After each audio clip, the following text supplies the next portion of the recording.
بسم اللہ الرحمن الرحیم۔ السلام علیکم۔ یہ کاشان بصیرت کا آڈیو بک سیکشن ہے۔ آج ہم جو کتاب پڑھنے جا رہے ہیں اس کتاب کا نام ہے آئینہ، یعنی اپنی اخلاقی برائیوں کو علامات سے پہچانیے۔ نام کتاب آئینہ، حصہ اول، جمع و ترتیب سید عابد حسین زیدی، سید وسیع امام، گرافکس سید محمد علی زیدی ذیشان، کمپوزنگ سید شاہزیب علی رضوی، پروف ریڈنگ سید محمد علی زیدی ذیشان۔ جملہ حقوق محفوظ ہیں اس کتاب کے مدرسۃ القائم علیہ السلام، A46 بلاک 20، سادات کالونی، فیڈرل وے ایریا، کراچی۔ فون نمبر ہے ان کا 02163666644 اور موبائل نمبر ہے 0343102169۔ اب ہم اس کتاب کا پارٹ 1 پڑھیں گے۔ فہرست، عنوان، ابتدائیہ۔ نمبر 2، کیا میں جاہل ہوں؟ نمبر 3، جہالت کی مذمت میں احادیث معصومین۔ نمبر 4، کیا میں کمینہ ہوں؟ نمبر 5، کمینگی کی مذمت میں احادیث مولا علی۔ نمبر 6، کیا میں ریاکار ہوں؟ نمبر 7، ریاکاری کی مذمت میں احادیث معصومین۔ نمبر 8، کیا میں حاسد ہوں؟ نمبر 9، حسد کی مذمت میں احادیث معصومین۔ نمبر 10، کیا میں بے عقل ہوں؟ نمبر 11، بے عقلی کی مذمت میں احادیث معصومین۔ نمبر 12، کیا میں منافق ہوں؟ نمبر 13، منافقت کی مذمت میں احادیث مولا علی۔ نمبر 14، کیا میں سنگ دل ہوں؟ نمبر 15، سنگ دلی کی مذمت میں احادیث معصومین۔ نمبر 16، کیا میں ذلیل ہوں؟ نمبر 17، ضلالت کی مذمت میں احادیث امیر المومنین۔ امیر المومنین امام علی علیہ السلام نے فرمایا، خوش نصیب ترین شخص وہ ہے جو ہماری فضیلتوں کو سمجھ لے اور اللہ کا تقرب ہمارے ذریعے حاصل کرے اور ہم سے خالص محبت رکھے، ہم نے جو کچھ کہا اس پر عمل پیرا ہو اور ہم نے جس سے منع کیا اسے ترک کرے، پس وہ ہم میں سے ہے اور وہ دار جاویدانی میں ہمارے ساتھ ہوگا۔ تجلیات حکمت۔ ابتدائیہ۔ اس کتابچے میں معصومین کے فرامین کی روشنی میں اپنے آپ کو پہچاننے کی کوشش کی گئی ہے کہ کہیں یہ اخلاقی رذائل ہمارے اپنے اندر تو نہیں پائے جاتے، کیونکہ شیطان ہمارے نفس کے آئینے میں ہمیں اچھی تصویریں دکھاتا ہے اور دھوکہ دیتا ہے، اور ہم اپنی کم علمی اور جہالت کی بنا پر اس کی بات پر یقین کر لیتے ہیں اور خود کو اپنے تئیں اچھا سمجھنے لگتے ہیں، اور جب کوئی خود کو اچھا اور نیک تصور کر لے گا تو وہ اصلاح کی طرف کیوں کر مائل ہوگا۔ لہذا ان علامات کا اپنے اندر پایا جانا اس بات کا ثبوت ہے کہ وہ اخلاقی رذائل ہمارے اندر پائے جاتے ہیں۔ اگر کوئی بیمار ہو کر بھی خود کو بیمار نہ سمجھے اور علاج نہ کرائے تو وہ بیماری ایک دن اس کا کام تمام کر دیتی ہے۔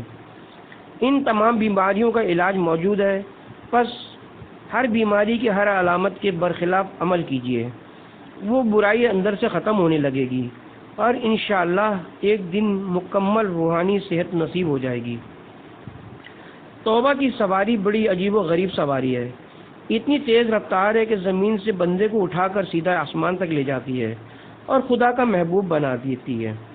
لہذا جن سے گناہ چھوٹتے نہیں ہیں بس زندگی بھر بار بار توبہ کرتے رہیں، کشتی لڑتے رہیں نفس سے، بالآخر خدا کو رحم آ جائے گا کہ میرا بندہ ساری زندگی نفس سے لڑتا رہا، اب اس کو دکھوا کر غالب ہی کر دو۔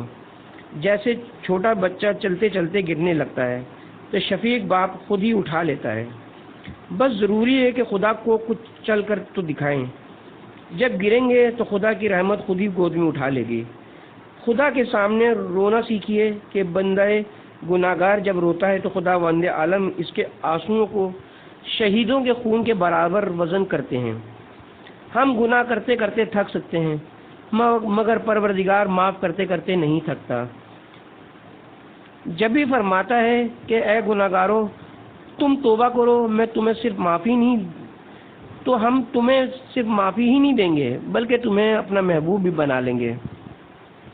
دنیا کے لوگوں کو ستا کر دیکھیے پھر معافی مانگیے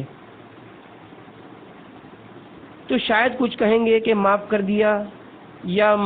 دیا مگر دیکھو سامنے نہ آنا۔ اور وہ کریم ہے کہ اپنی رحمت سے ناامید ہونے کو گناہ اور موجب سزا قرار دیتا ہے کہ میری رحمت کے متعلق ایسا برا گمان کیوں کیا۔ رسول خدا صلی اللہ علیہ وآلہ وسلم فرماتے ہیں اے لوگو تم سب کے سب خطا کار ہو لیکن بہترین خطا کار بن جاؤ۔ کیسے؟ جو توبہ کر لے وہ بہترین خطا کار ہے۔ خطا تو شر ہے پھر وہ خیر کیسے بنے گی؟ اس طرح کے توبہ کے کیمیکل میں ایسی کرامت ہے جیسے شراب سرکے میں ڈال دو تو سب سرکہ بن جائے گی۔ تو خطا اگرچہ شر ہے مگر توبہ کی برکت سے وہ بہترین خطا کار بن جائے گا۔ شر کو خدا خیر بنا دے گا۔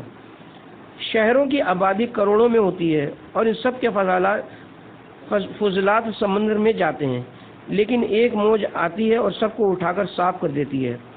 اگر اس میں کوئی غسل کرے اور نماز پڑھے تو نماز صحیح ہو جاتی ہے۔ تو جب سمندر مخلوق ہے اور اس کی موج میں یہ اثر ہے تو خدا کی رحمت کا سمندر تو غیر محدود ہے، کیا اس کی ایک موج ہمیں گناہوں سے پاک نہ کرے گی؟ دعا گو مدرسۃ القائم۔ کیا میں جاہل ہوں؟ علامات جہل۔ نمبر 1، میں نے اب تک اس بات کا علم حاصل نہیں کیا کہ سچی توبہ کیسے کی جاتی ہے۔ نمبر 2، میں نے عام زندگی میں پیش آنے والے حلال و حرام کی معلومات کو باقاعدہ طور پر کسی سے حاصل نہیں کیا۔ نمبر 3، مجھے معصومین سے مروی کم از کم 5 احادیث بھی زبانی یاد نہیں ہیں۔ نمبر 4، مجھے حالت احتضار قبر کی پہلی رات، سوال منکر و نکیر اور برزخ میں کام آنے والے اعمال میں سوائے چند ایک کے کسی چیز کا علم نہیں ہے۔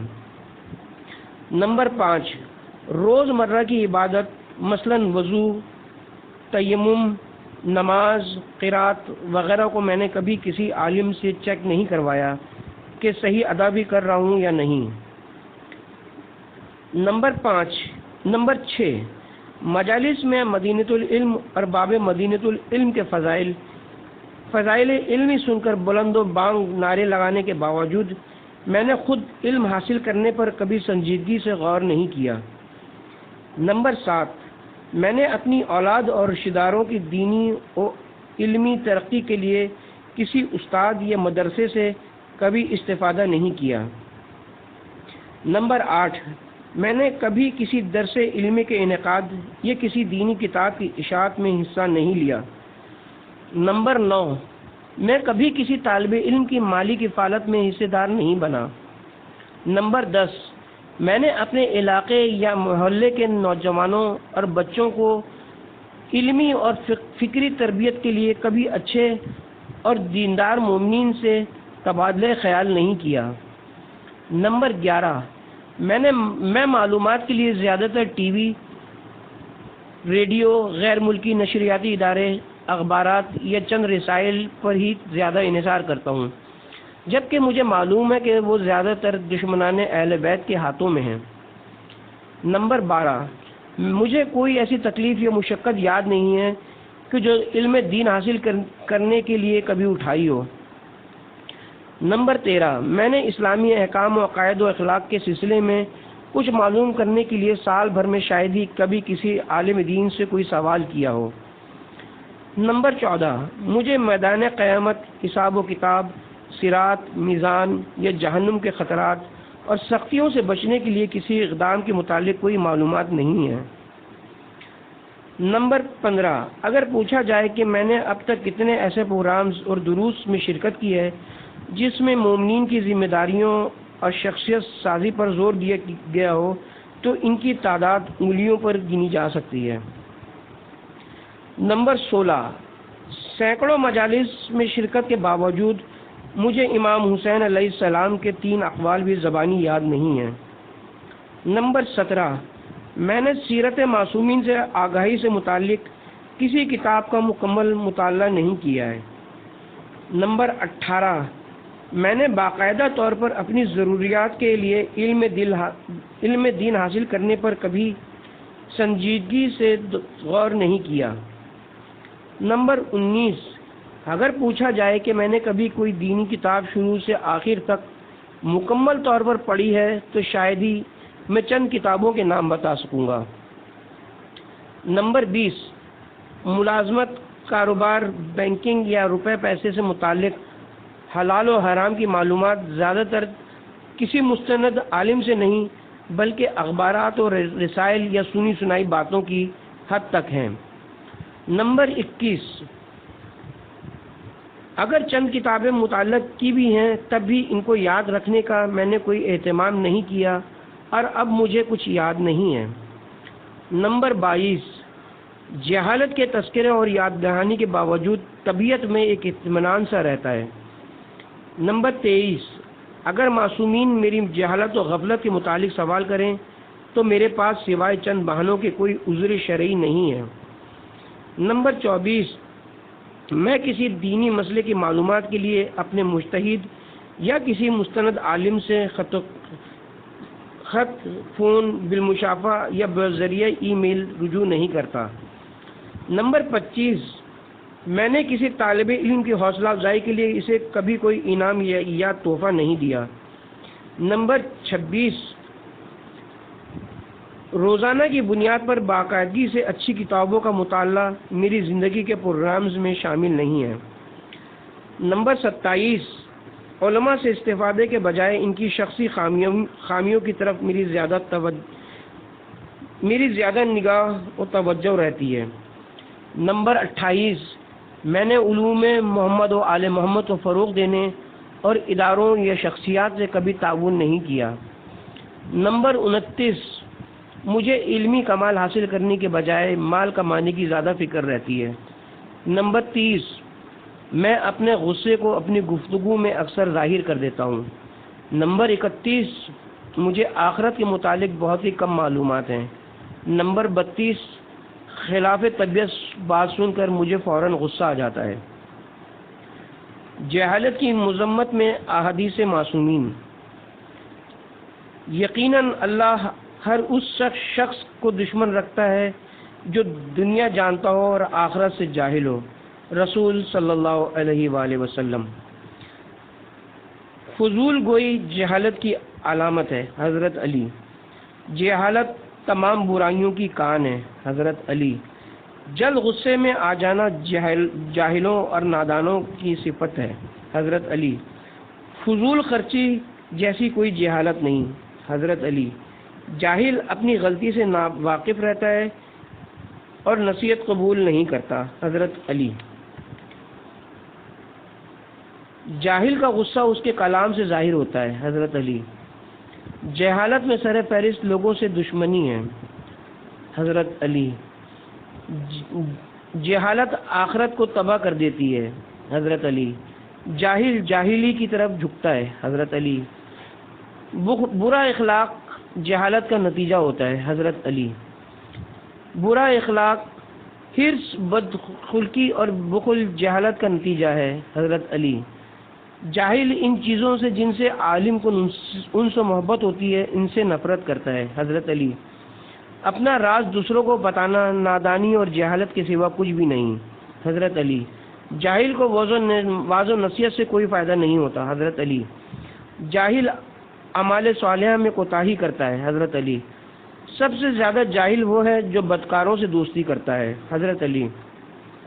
جہالت کی انتہا یہ ہے کہ آدمی اپنی جہالت پر خوشی کا اظہار کرے، حضرت علی۔ جاہل ہمیشہ افراط و تفریط میں رہتا ہے، حضرت علی۔ جاہل کبھی اپنے قصور کو معلوم نہیں کرتا، حضرت علی۔ بغیر علم و زہد کے عبادت جسم کو تھکانا ہے، حضرت علی۔ اللہ کے نزدیک سب سے زیادہ قابل نفرت جاہل ہوتا ہے، رسول اللہ صلی اللہ علیہ وآلہ وسلم۔ عورتوں کی اطاعت نہایت جہالت ہے، حضرت علی۔ لوگوں کے ساتھ دشمنی رکھنا جاہلوں کی خصلت ہے، حضرت علی۔ اللہ جاہل بوڑھے کو دشمن رکھتا ہے، رسول اللہ صلی اللہ علیہ وآلہ وسلم۔ عقل مند ترین انسان نیکی کر کے بھی ڈرتا رہتا ہے اور جاہل ترین انسان برائی کر کے بھی مطمئن رہتا ہے، رسول اللہ صلی اللہ علیہ وآلہ وسلم۔ جاہل مردہ ہے اگرچہ وہ چل پھر رہا ہوتا ہے، حضرت علی علیہ السلام۔ کیا میں کمینہ ہوں؟ کمینے پن کی علامات۔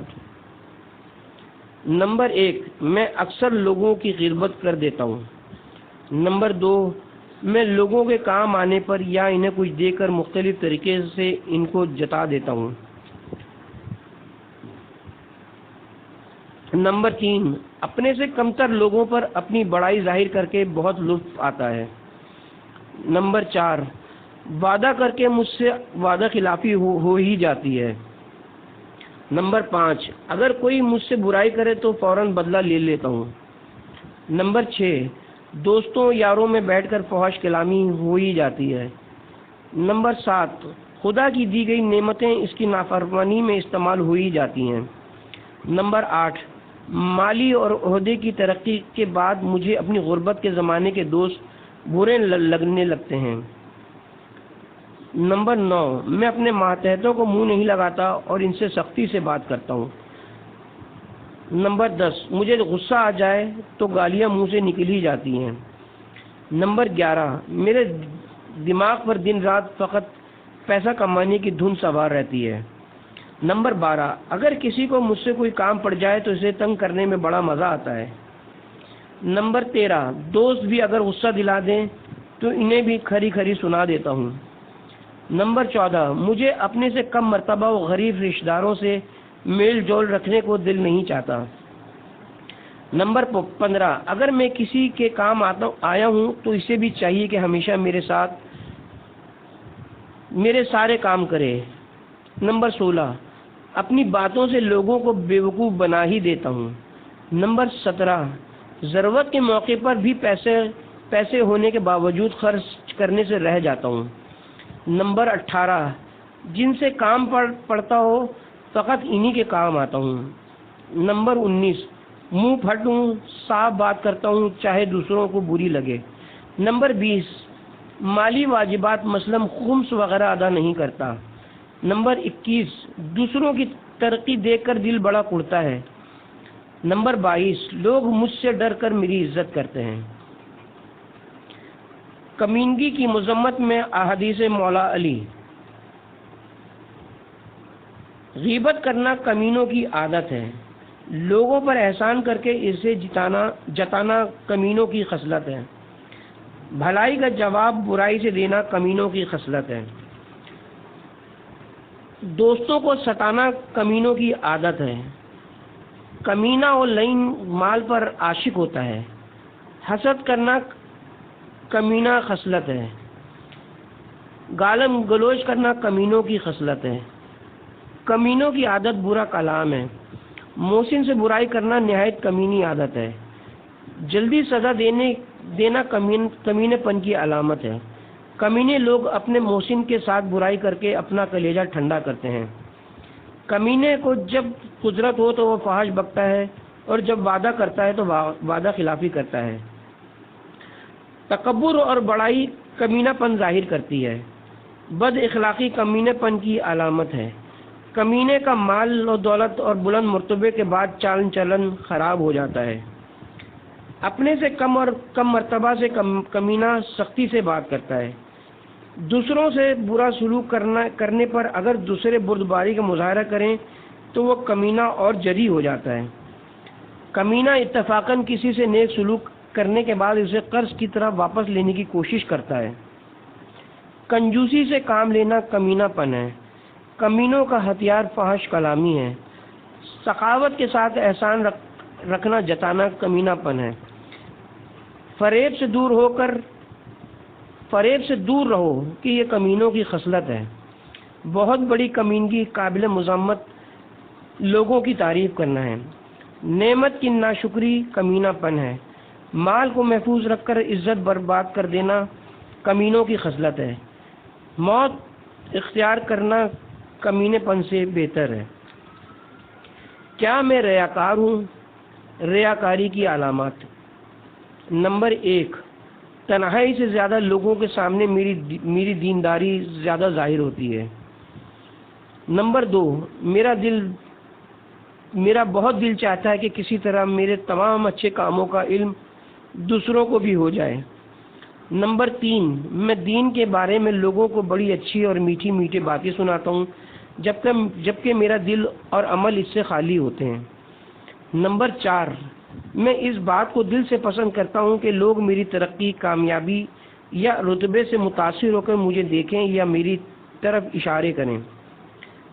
نمبر 5، میں لوگوں سے اچھے اخلاق سے اس لیے ملتا ہوں تاکہ وہ میری اخلاقی برائی کے متعارف ہو جائیں۔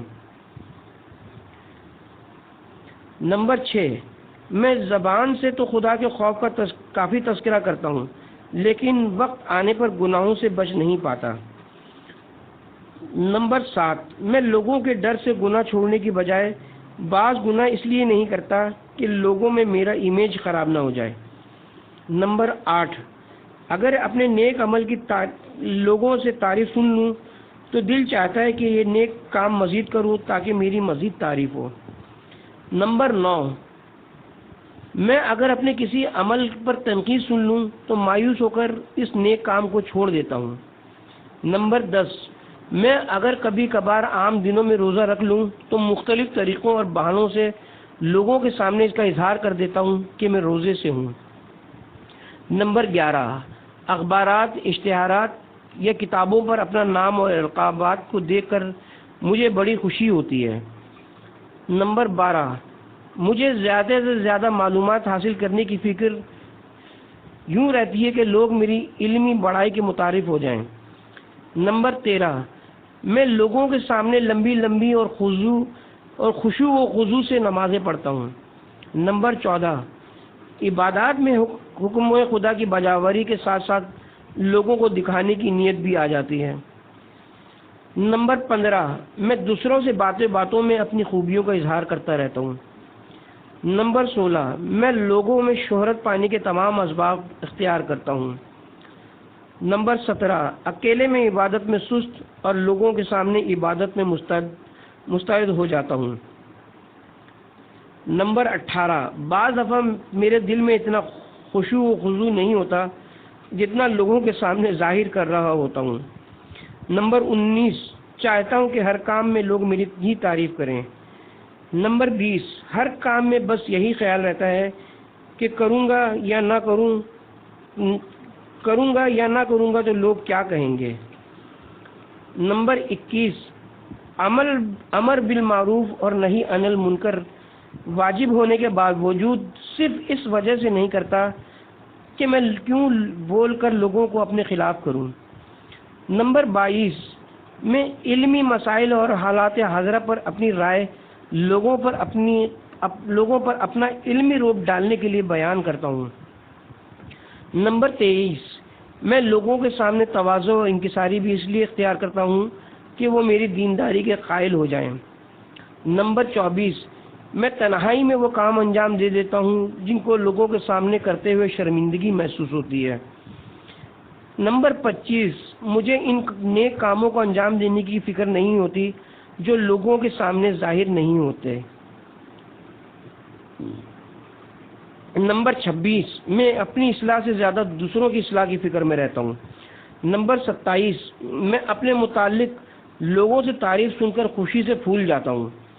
نمبر 28، میں اپنے آپ کو لوگوں کے سامنے اس طرح اور اس انداز سے کمتر ظاہر کرتا ہوں کہ لوگ اس کی تردید کرتے ہوئے مجھے بڑا قرار دیں۔ نمبر 29، میں جتنی اچھی باتیں کرتا ہوں اتنا عمل مجھ سے نہیں ہوتا۔ نمبر 30، کسی کے ساتھ کوئی نیکی کروں تو باتوں میں لوگوں کو اس کے متعلق ضرور بتا دیتا ہوں۔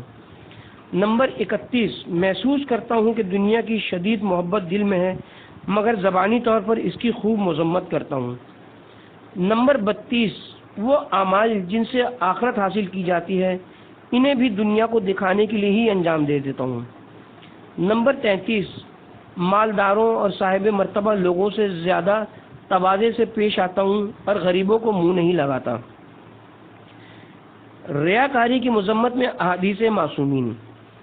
ریاکاری کی 3 علامتیں ہیں: لوگوں کو دکھا کر خوش ہوتا ہے، تنہائی میں سست ہوتا ہے اور تمام امور میں اپنی تعریف کو پسند کرتا ہے۔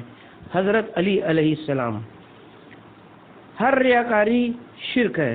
جو کام لوگوں کے لیے ہوگا اس کا ثواب بھی لوگوں پر ہوگا اور جو کام خدا کے لیے ہوگا اس کا ثواب بھی خدا پر ہوگا۔ امام جعفر صادق علیہ السلام۔ خدا فرماتا ہے کہ میں سب سے بہتر شریک ہوں۔ اگر کوئی شخص اپنی کسی کام میں میرے علاوہ کسی دوسرے کو بھی شریک قرار دے تو میں اس عمل کو قبول نہیں کرتا ہوں۔ میں صرف اس کا عمل قبول کرتا ہوں جو خالص میرے لیے ہوتا ہے۔ امام جعفر صادق علیہ السلام۔ یقیناً خدا شرک کو نہیں بخشے گا، اس کے علاوہ بخش سکتا ہے۔ سورہ نساء۔ راوی نے امام صادق علیہ السلام سے پروردگار عالم کے اس قول کے متعلق پوچھا کہ جو شخص اس بات کا خواہش مند ہو کہ اپنے پروردگار کے سامنے حاضر ہونا ہے اس کو اچھے کام کرنے چاہیے اور خدا کی عبادت میں کسی کو شریک نہ کرے، تو امام صادق علیہ السلام نے فرمایا اس کا مطلب یہ ہے کہ انسان کوئی ثواب کا کام کرے مگر وہ خدا کے لیے نہ ہو، بلکہ اس کا مقصد یہ ہو کہ لوگ سن کر اس کو بڑا پرہیزگار خیال کریں، تو گویا اس نے اپنی عبادت میں شریک قرار دیا۔ جان لو کہ تھوڑی سی ریاکاری بھی شرک ہے۔ حضرت علی۔ ریاکار کا ظاہر خوبصورت اور باطن بیمار ہوتا ہے۔ حضرت علی۔ ریاکار کی زبان بڑی پیاری ہوتی ہے مگر اس کے دل میں بیماری گھسی رہتی ہے۔ حضرت علی۔ عمل بغیر کسی ریاکاری اور دکھاوے کے انجام دو، کیونکہ جو اللہ کے علاوہ کسی اور کے لیے عمل کرتا ہے تو اللہ اس کو اسی کے سہارے چھوڑ دیتا ہے۔ حضرت علی۔ پالنے والے، میں تجھ سے پناہ مانگتا ہوں کہ تو میرے ظاہر کو تو نگاہوں کی چمک و دمک میں بہتر بنا دے، مگر باطن کو جو میں نے تیرے لیے چھپا رکھا تھا برا کر دے اور لوگوں کو دکھاوے کے خیال میں اپنے آپ کو محو کر لوں، جبکہ ان تمام باتوں سے تو واقف رہے، اس طرح کہ میں لوگوں کے سامنے اپنی ظاہری اچھائیوں کا ذکر کروں اور تیری بارگاہ میں برے عمل کے ساتھ پیش ہوں تاکہ تیرے بندوں سے قریب اور تیری رضا سے دور ہو جاؤں۔ حضرت علی علیہ السلام۔ کیا میں حاسد ہوں؟ نمبر 1، مجھے کسی رشتہ دار یا دوست کے مالی حالت کی بہتری کا سن کر طبیعت پر گرا گزرتا ہے۔ نمبر 2، مجھے اپنے کسی ہم پلہ مومن کے کسی نقصان کی اطلاع ملے تو دل میں خوشی سی محسوس ہوتی ہے، چاہے اس کا اظہار نہ کروں۔ نمبر 3، مجھے جب اپنے خاندان یا اولاد سے بہتر کسی اور مومن کی یا اس کی اولاد کی کامیابی کی اطلاع غمگین کر دیتی ہے اور دل چاہتا ہے کاش اسے یہ کامیابی نہ ملتی۔ نمبر 4، میں اپنے ہم پلہ رشتہ داروں یا جاننے والوں کے بارے میں زیادہ تر تنقیدی نقطہ نظر رکھتا ہوں۔ نمبر 5، میں بعض دفعہ اپنے تعلقات کو استعمال کر کے کسی کو کسی فائدے یا ترقی سے رکوا چکا ہوں۔ نمبر 6، جس کسی مومن یا مومنہ سے کوئی اختلاف ہو تو اس کے لیے کسی نقصان کا سن کر اکثر یہ کہہ چکا ہوں کہ اس کا تو یہ انجام ہونا ہی چاہیے تھا۔ نمبر 7، مجھے کسی مخصوص شخص کی ترقی، اچھا گھر، اچھی سواری، اچھی شکل و صورت یا مالی حالت میں بہتری یا کسی علم و فن میں کامیابی و ترقی دیکھ کر دل کو برا لگتا ہے۔ نمبر 8، میں بعض دفعہ کوئی مالی فائدے یا علمی فائدے والی بات کچھ مخصوص لوگوں سے چھپا کر رکھتا ہوں کہ کہیں ان کو پتہ نہ چل جائے اور وہ بھی اس سے فائدہ اٹھا لیں۔ نمبر 9، اگر کسی کو میری اچھی رائے دینے سے فائدہ مل سکتا تھا تو محتاط انداز سے منفی رائے دے کر اسے فائدے سے محروم کر چکا ہوں۔ نمبر 10، میں اگرچہ یہ ساری علامات حسد اپنے اندر محسوس کرتا ہوں مگر زبان سے انکار ہی کرتا رہتا ہوں کہ میں کسی سے حسد کرتا ہوں۔ نمبر 11، میں بعض مومنین اور ان کے خاندان کو خوش دیکھ کر غمگین ہو جاتا ہوں۔ نمبر 12، جب کسی مومن سے میرا مقابلہ ہوتا ہے تو اس کے ہر کام کو فقط تنقیدی نگاہ سے دیکھتا ہوں، چاہے وہ اچھا کام ہی کیوں نہ کر رہا ہو۔ نمبر 13، بعض لوگوں کی دنیاوی ترقی کے ساتھ ساتھ ان کی دینی ترقی بھی میری طبیعت پر گرا گزرتی ہے۔ نمبر 14، اپنے ہم پلہ لوگوں سے دل کسی صورت راضی نہیں ہوتا۔ نمبر 15، کچھ لوگوں کے لیے میرے دل میں جو برائی ہے وہ دل سے نہیں نکلتی۔ نمبر 16، میں لوگوں کی اچھی باتوں پر بھی ان کی تعریف اور حوصلہ افزائی نہیں کرتا۔ نمبر 17، کسی مومنہ کا اچھا لباس میں ہونا بھی دل کو اچھا نہیں لگتا۔ نمبر 18، کسی کی اچھی جگہ شادی یا رشتہ ہونے پر بدگمانی کی فضا پیدا کر کے رشتے میں رکاوٹ ڈالنے کی کوشش کرتا ہوں۔ حسد کی مذمت میں احادیث معصومین۔ حسد نیکیوں کو اس طرح کھا جاتا ہے جس طرح آگ خشک لکڑی کو کھا جاتی ہے۔ حضرت علی علیہ السلام۔ حاسد کے لیے بس یہی سزا کافی ہے کہ جب تم خوش ہوتے ہو تو وہ غمگین ہو جاتا ہے۔ تمام برائیوں کا سرچشمہ حسد ہے۔ حاسد تم سے راضی نہیں ہو سکتا یہاں تک کہ تم میں سے ایک کو موت آ جائے۔ حسد جسم کو گلا دیتا ہے۔ حسد شیطان کا سب سے بڑا جال ہے۔ حسد کا پھل دنیا اور آخرت کی بدبختی ہے۔ جو اپنے حسد پر غالب نہ ہو اس کا جسم اس کے نفس کی قبر بن جاتا ہے۔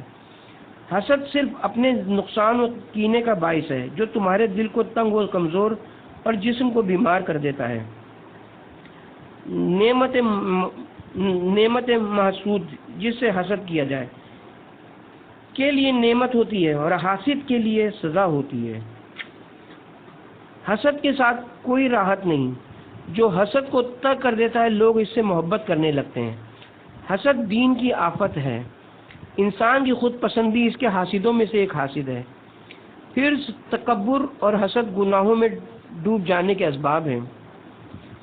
دوست کا دوست سے حسد کرنا محبت میں خرابی ہے۔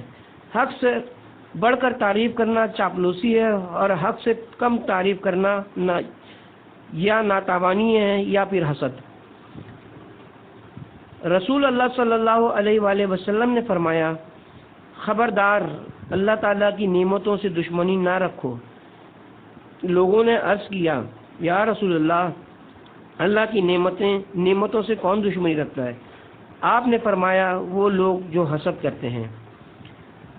دین کی آفت 3 چیزیں ہیں: حسد، خود پسندی اور غرور۔ امام جعفر صادق علیہ السلام۔ حضرت لقمان نے اپنے بیٹے سے فرمایا، حاسد کی 3 علامتیں ہیں: پس پشت لوگوں کی غیبت کرتا ہے، ان کے سامنے چاپلوسی کرتا ہے اور دوسروں کی مصیبت پر خوش ہوتا ہے۔